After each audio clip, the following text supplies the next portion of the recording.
yet. They don't mind. Have the second one. We're going to walk away from this. We want to make sure that at least Vivel is in a disgustingly good position. 2-level advantage. Purple buff about to come back up here. On the other side for Na'Vi, it is finally their first neutral objective of the game. And in the bottom lane, it's just Vivel clearing out, trying to get those items, trying to get enough gold to assassinate these backliners, mainly Rian on the Granger. And I think they're going to get very close to doing so here, as Vivel is already in a really good position overall. Despite the score being 2-2, a majority of that lead is in her hands, in her bank, in a matter of fact, as Keishi slowly falls behind. This should turn that 3-level lead that Vivel has back down into a 2, but a play being forced by Vivel on forward from Vivian. She gets punished. Rain pulls her back. For Mieko next to the chopping block right now with the Crimson Beacon and a heavy spin. She gets the penalty zone, but not lifted up. A bit of the heavy spin helping her out as well, but Riyadh finally gets on board with her first stack of the Sky Piercer, all of them low. Vivel nowhere to be seen, just going to go for the safe turret down below. Definitely think she could have picked up the kills there, but again, don't want to risk the shutdown overall. Let's look at the gold distribution overall, and it looks like, yeah, a lot of it come, not only half of them coming from the minions, a large chunk coming in from the jungle creeps itself. The passive goal is going to be dedicated to be the same, but I mean, with 2 kills already, 400 gold in the bank, it's going to be pretty difficult for Keishi to actually catch back up because he does not want, she does not want the kills. Oh wait, play, flicker, coming out of the rain, no way of the dragon now. Oh my god, that damage, Vivel knows. There's no way for Rian to escape even with the Purify. That's the killing spree for Vivel. Rian unable to escape. I mean, there's nothing that she can do about it, right? If you have Flicker, you die anyways. You have that Purify despite the way of the dragon. You can reposition, I suppose, but not when 2 people are attacking you. At least not Ayanami was able to get the tier 1 down bottom side before this Lord spawn actually occurs. If you notice, you see that Shell is actually hovering around that top side. She doesn't see anybody. She's going to steal away the orange buff and maybe even farm another wave up top side. Oh my god, it just built up frustration. First it was the purple buff taken by Vivel, now it's the orange buff taken by Chelsea. Deals with the wave up top, trying to build that slow push. And at the end of the day right now, Na'Vi are still going to have to play that front to back. They're going to have to play for Mrs. President, who's Rian right now, like Vivian. Opening up, wave up top, already shoved in by Vitality. I think you mean Madam President at that point, but Madame. I think at this stage, yeah, they don't really need this Lord. They can start taking away turrets kind of for free. Freya shows topside, and I think it's pretty free for Vitality. Whatever you want, you can take. That's the Lord secured by Vitality. Penalty zone by Fumieko.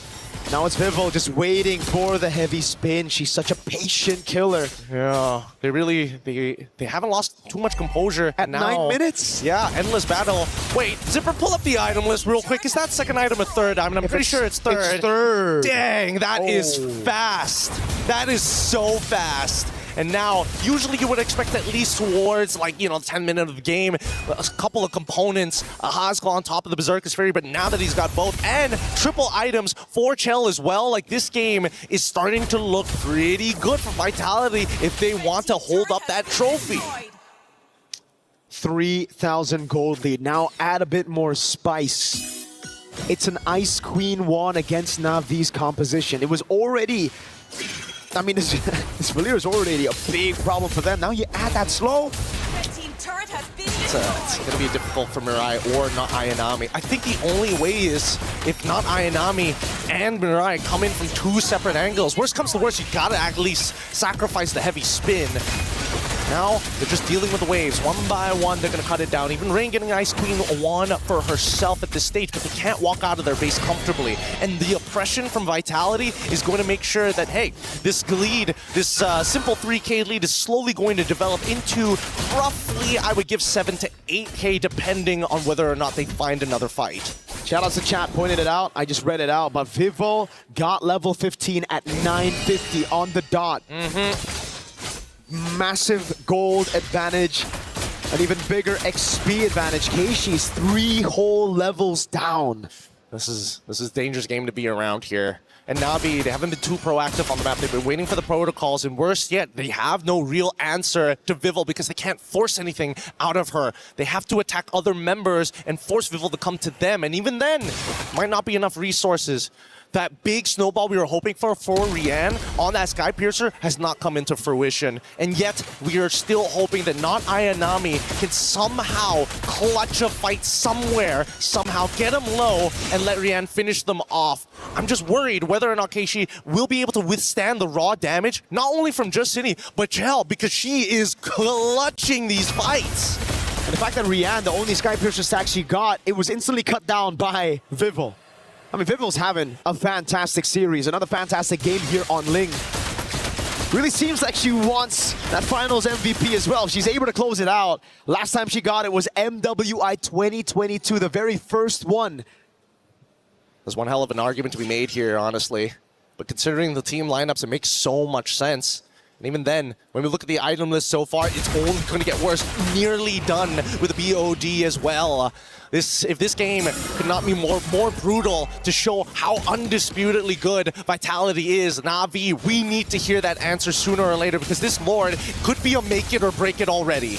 And look at this. In the previous games, they've had a Moskov to deal with the wave up top, but now they have a composition that is built for pure team fights. A composition that needed the neutral objectives. Fatal Links lands, but it's only onto Pumieko, not a penalty zone. Gets a Purify out, and that should be everybody going in. Pumieko taking low, able to flick around in safety. Vivian gets away the dragon. That was Vivel with a tempest of play. Simon straight. It's a double. It's a triple. And it's a maniac for Vivel. Come on. Come on. Just keep on fighting. Keep on fighting and give us what we are looking for, as they are looking for the inhibitor first. They've got the wave. Rain, it's all up to you.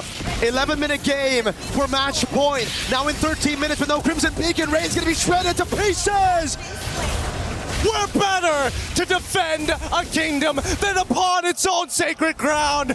Paris belongs to the Golden Hornets tonight. The nightmare of 2024 has finally been laid to rest. Empires rise, rivals return, but Team Vitality are your undisputed back-to-back champions! What an amazing game! What an amazing experience! MWI, the storylines that we were all hoping for has built up to this very moment. Once again, congratulations to Team Vitality, but the heartbreak for Na'Vi, a grueling series.